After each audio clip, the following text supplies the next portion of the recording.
കാര്യം മറച്ചു വയ്ക്കുന്നത് ദൈവത്തിൻ്റെ മഹത്വം.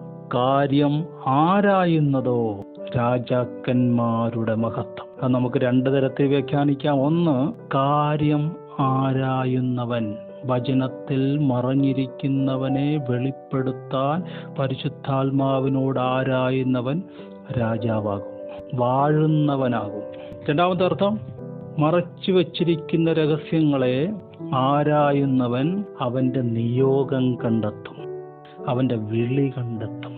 പത്രോസ് അപ്പോസ്തലൻ പറയുന്നു, നിങ്ങളുടെ വിളിയും തിരഞ്ഞെടുപ്പും ഉറപ്പാക്കിയാൽ നിങ്ങൾ ഒരു നാളും വീണുപോകത്തില്ല. ജോബിന്റെ പുസ്തകം പറയുന്നു, മൃഗങ്ങളോട് ചോദിക്കുക, അവ നിന്നെ ഉപദേശിക്കും. പക്ഷികളോട് ചോദിക്കുക, അവ പറഞ്ഞു തരും. ഭൂമിയോട് സംഭാഷിക്കുക, നിന്നെ ഉപദേശിക്കും. സമുദ്രത്തിലെ മത്സ്യം നിന്നോട് വിവരിക്കും.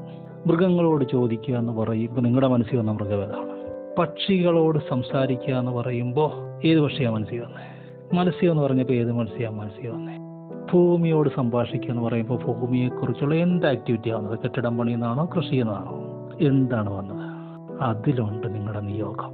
ആകാശത്തിലെ പക്ഷികളെ നോക്കുവീൻ, വയലിലെ താമര എങ്ങനെ വളരുന്നുവെന്ന് ചിന്തിപ്പീൻ. നമ്മുടെ ദൈവത്തെ പോലെ വലിയ ദൈവം ആരുണ്ട്? പ്രകൃതിയിലൂടെ ദൈവം നമ്മളോട് സംസാരിക്കും. കാരണം സകലതും വചനത്താൽ ഉളവായി. ഉണ്ടായതെല്ലാത്തിൻ്റെ ഇൻഗ്രീഡിയൻറ്റ് വചനമാണ്. ഒന്ന് മുട്ടി നോക്ക്, ശബ്ദം കേൾക്കും. അത് നിങ്ങളെ ജ്ഞാനിയാക്കും, അത് നിങ്ങളെ വാഴുന്നവരാക്കും, അത് നിങ്ങളെ മറഞ്ഞിരിക്കുന്ന കാര്യങ്ങളെ വെളിപ്പെടുത്തുന്നവരാക്കും, അത് നിങ്ങളെ ഫലമുള്ളവരാക്കും, ദൈവത്തെ മഹത്വപ്പെടുത്തുന്നവരാക്കും, നിങ്ങളുടെ അപ്പനെ മഹത്വപ്പെടുത്തുന്നവരാക്കും.